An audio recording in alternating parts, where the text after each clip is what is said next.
सभी को जोहार मित्रों।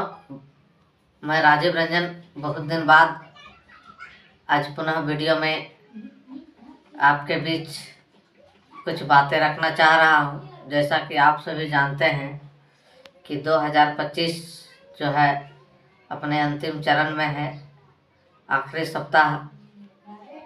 उसके बाद जो है हम लोग एक नए वर्ष में प्रवेश करने जा रहे हैं। तो मैं इस संबंध में यही कहना चाहता हूँ कि जीवन में समय जो है प्रगतिशील है, और ये प्रगतिशील में हम कितना प्रगति कर पाए या नहीं कर पाए, इसका स्वमूल्यांकन करना एक बार बहुत ही ज़रूरी हो जाता है। क्यों? क्योंकि स्वमूल्यांकन इंसान को अपने आगे बढ़ने का एक रास्ता बताता है कि हम पिछले वर्ष के भांति इस वर्ष कितना मेरा ग्रोथ हुआ या कितना कमी रह गया, या कितना हम ओवरऑल जो ग्रोथ का आप अपना अपना पैरामीटर तय करते हैं, चाहे वो रोजगार का हो, पढ़ाई का हो, या जो भी प्रोफेशन में आप हैं, उस प्रोफेशन में आपका मतलब तरक्की हुआ या उसमें नुकसान हुआ, या उसमें आप आगे बढ़े या पीछे छूट गए, इसका मूल्यांकन लोग करते हैं और करना चाहिए भी, ताकि आप वर्तमान समय में जो गलतियां कर रहे हैं या जो अच्छे कर रहे हैं तो उसमें और अच्छा कहां से हो सकता है, और अगर मिस्टेक्स कुछ और है तो उस मिस्टेक्स को कैसे दूर कर सकते हैं। इन बातों को आप अगर ध्यान में रखते हुए कुछ बेहतर मूल्यांकन करेंगे तो नित्य प्रतिदिन आप अपने जीवन पथ पे किसी भी मार्ग में आप आगे बढ़ सकते हैं। तो एज ए शिक्षक होने के नाते हमारा प्रोफेशन एजुकेशन है, तो मैं विशेष करके एजुकेशन का चीज़ों को ही आपके साथ शेयर कर पाऊँगा कि एजुकेशन सिस्टम आज किस तरह वर्क कर रहा है और किस तरह से हम आज के डेट में एक बेहतर एजुकेशन सिस्टम को ग्रोथ करा सकते हैं या प्लानिंग कर सकते हैं। तो बहुत ज़्यादा इसमें तो रिसर्च बेस्ड नहीं है, लेकिन इसमें हम कह सकते हैं कि इस पे जो है हमारा अनुभव और जो आज हम देख पा रहे हैं कमियां, खूबियां, उन खूबियों को अगर आप ध्यान से देखेंगे तो आप अपने आप को बेहतर तरीके से डेवलप कर पाएंगे।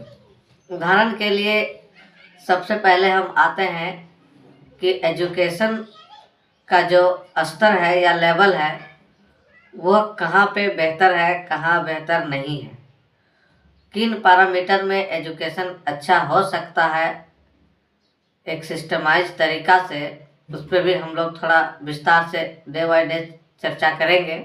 लेकिन आज हम चर्चा करेंगे कि अभी वर्तमान में हमारे देश में या राज्य में, या कह लीजिए कि आप जहाँ रह रहे होंगे उसके लोकेलिटी में शिक्षा का क्या स्टैंडर्ड है और क्या मोड ऑफ एजुकेशन है, कौन सा तरीका से बच्चे एजुकेशन ग्रहण करते हैं। तो चलिए सबसे बात हम लोग पहले शुरू करते हैं कि शिक्षा में एक बात होती है क्वालिटी एजुकेशन की, यानी कि क्वालिटी शिक्षा की। तो क्वालिटी शिक्षा हमको कहाँ से मिल रहा है और कहाँ नहीं मिल पा रहा है, उसके लिए क्या क्या आयाम हो सकते हैं, इन बिंदुओं पे हम लोग चर्चा करेंगे।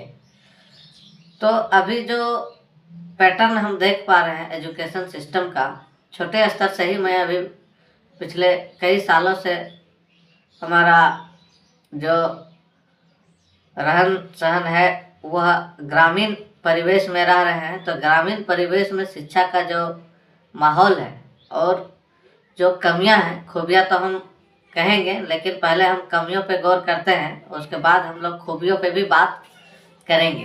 तो कमियां को अगर हम लोग देखें तो सबसे पहले ग्रामीण परिवेश का मतलब हुआ कि ग्रामीण परिवेश में जो इंफ्रास्ट्रक्चर, जिसको हम लोग आज के डेट में मॉडर्न ज़माना में कहते हैं एजुकेशन में, उसका कुछ कुछ विशेष कमी पाया जाता है। मतलब अगर शहरों और ग्रामीण एजुकेशन का अंतर अगर देखने जाए तो ग्रामीण बच्चे जो है आज भी साधारण व्यवस्था में पढ़ने को मजबूर होते हैं, वहीं शहर के बच्चों को बहुत सारे सुख सुविधाओं से लैस करके पढ़ने का अवसर दिया जाता है, क्योंकि उनके यहाँ पे वो सुविधा मौजूद भी होता है और उनके पेरेंट का ज़्यादातर इनकम भी बेहतर होता है, जिसके वजह से वो उसको अवेलेबल भी करा पाते हैं बच्चों के लिए। वो फैसिलिटीज, कोई चीज़ का ज़रूरत हुआ तो तुरंत उसको अवेलेबल करा दिया जाता है। लेकिन अगर ग्रामीण क्षेत्र में किसी विद्यार्थी को कोई चीज़ चाहिए तो उसके लिए सालों, महीनों, सप्ताह भी लग जाता है उसको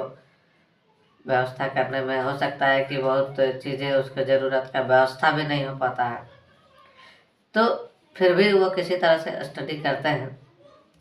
लेकिन कुछ एक दो चीज़ें जो है, अगर इनको खूबियों की बात करें तो ग्रामीण परिवेश के बच्चों में हमने देखा कि जो सबसे बड़ी चीज़ होती है, उसका एक खूबी यह है कि वो लोग मेहनत से कभी नहीं कतराते हैं।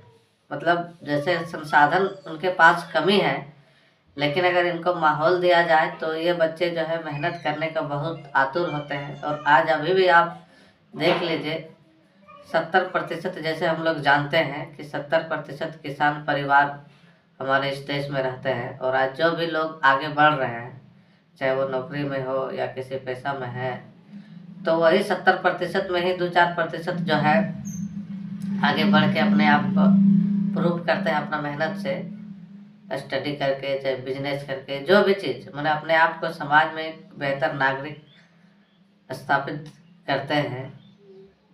तो उसके बाद वो सब ग्रामीण परिवेश से ही ज़्यादातर होते हैं और वो जाके शहर में बसते हैं, फिर वही से फिर वो और आगे का रास्ता अपना तय करते हैं। तो हम आज बात करेंगे कि नॉर्मल स्ट्रक्चर जो अभी हम देख पा रहे हैं एजुकेशन सिस्टम का, कि अभी एजुकेशन सिस्टम दो सिस्टम में बंट चुका है। एक तरह का हम बोल सकते हैं प्राइवेट एजुकेशन सिस्टम, और एक जो है गवर्नमेंट एजुकेशन सिस्टम। तो गवर्नमेंट एजुकेशन सिस्टम में तो गांव गांव में हमको लगता है कि स्कूल खुले हुए हैं। कोई भी ऐसा गांव नहीं होगा जहां पे आपको 2 किलोमीटर के दायरे में, आपको 1 किलोमीटर के दायरे में आपको स्कूल नहीं मिलेगा। लेकिन उस स्कूल में आपको आज के डेट में विद्यार्थियों की संख्या काफ़ी कम हो गया, खास करके गवर्नमेंट स्कूल में।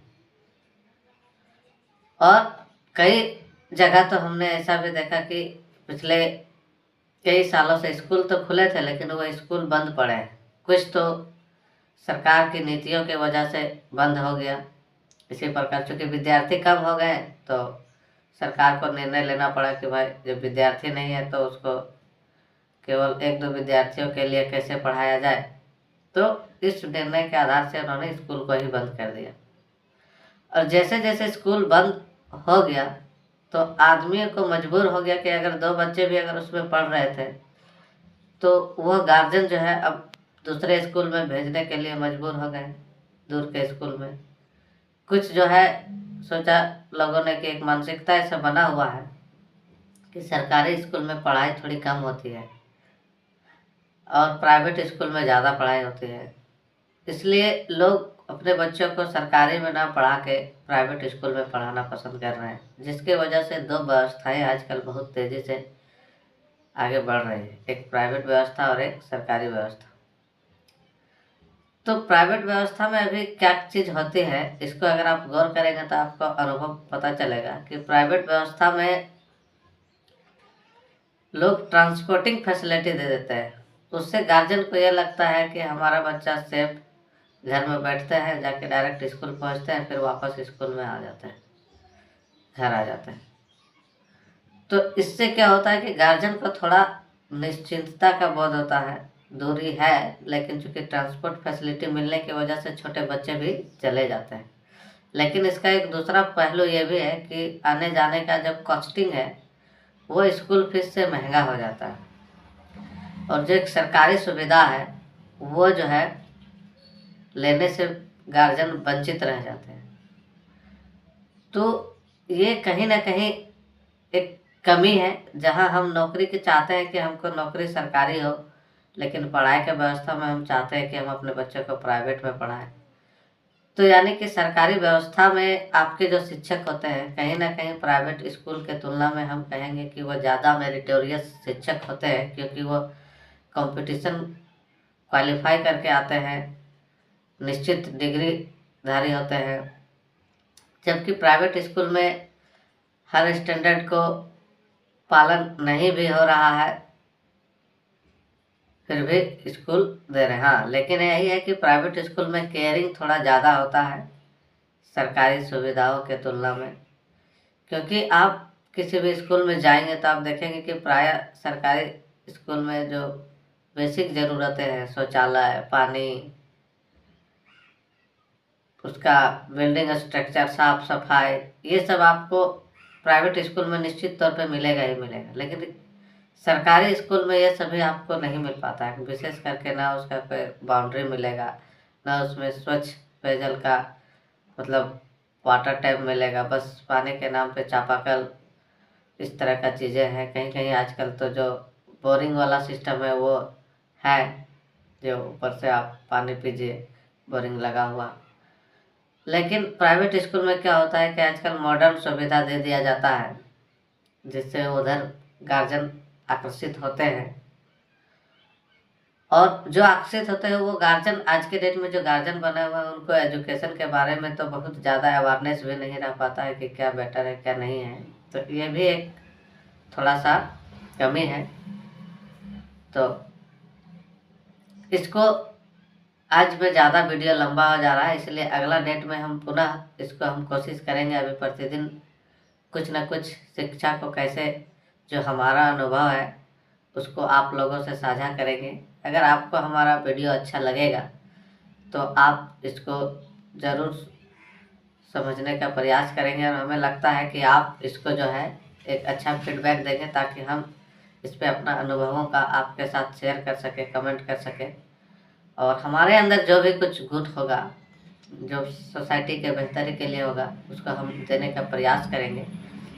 तो अभी इतना ही कह के अपने आज का सेशन को यहीं कहते हैं। आज के लिए आप सभी का ढेर सारा प्यार और उम्मीद करते हैं, और आज का दिन आपका शुभ हो।